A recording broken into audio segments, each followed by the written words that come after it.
What is it in the book that you shared earlier that there's things you didn't want to write about, right? So what? I'm sure my audience will go, what is that? What didn't you want to write about? The whole story. I think, okay, I'm going to give the audience just a little clue because, people look at the title and it's like, what do you mean my mother next door? So she really did live next door. So a week after my 16th birthday, I come home from school Friday, Monty Python Silly Walks all the way home because our parents weren't coddling us and picking us up from school. And, it was in the late 70s.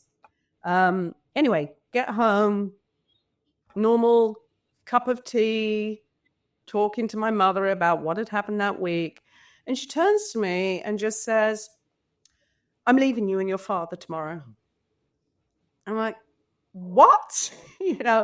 Okay, Mum, you're always threatening to leave, because she was this, I call her a 4'11" Irish pistol who could literally cut you in two with the lash of her tongue, but then enlighten you in ways that would totally blow your mind.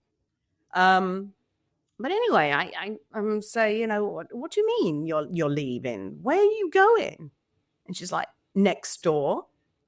And I just, as any teenager would do, like huff and puff, that's ridiculous, walk off, see my friends that night, don't think anything of it. Next day, come back from school, from my Saturday job, because we all had to have Saturday jobs to earn any money when I was growing up. Get home, empty house, no noise, no smells wafting from the kitchen, deathly silence. And I run upstairs, look in her wardrobe. Sure enough, all of her clothes, all of her shoes on a dressing table, everything gone, all her face creams. So what do? I go next door and I leave number 49, walk right next door to number 47, knock on her door. She opens it. And I say, Ma, have you really done this? And she's, come in, come have a cup of tea. So we go into the formal living room and we sit and talk. And she tells me that she's done. She said, I've given you and your father 16 years of my life. You're big and ugly enough to take care of yourself. I'm done. And I said, well, how does Dad feel about this? What has he said? And she said, nothing. And I said, what do you mean nothing?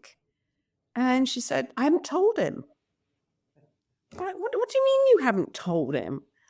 And before I get to that punchline, what I actually left out was she'd moved next door with 3 hot college guys. She bought that house a couple of years beforehand, and she'd been renting it to 3 college guys, and she moved in. And I remember saying to her, I mean, this is, you're kind of, it's this surreal moment, and you feel like, I felt like I was in the rafters watching this play, Shakespearean play, that I'm one of the players that doesn't even know my lines or what I meant to say. And she said, yeah, that I'm, and I'm like, but you're going to be sharing a bathroom with 3 stinky guys. How can you do that?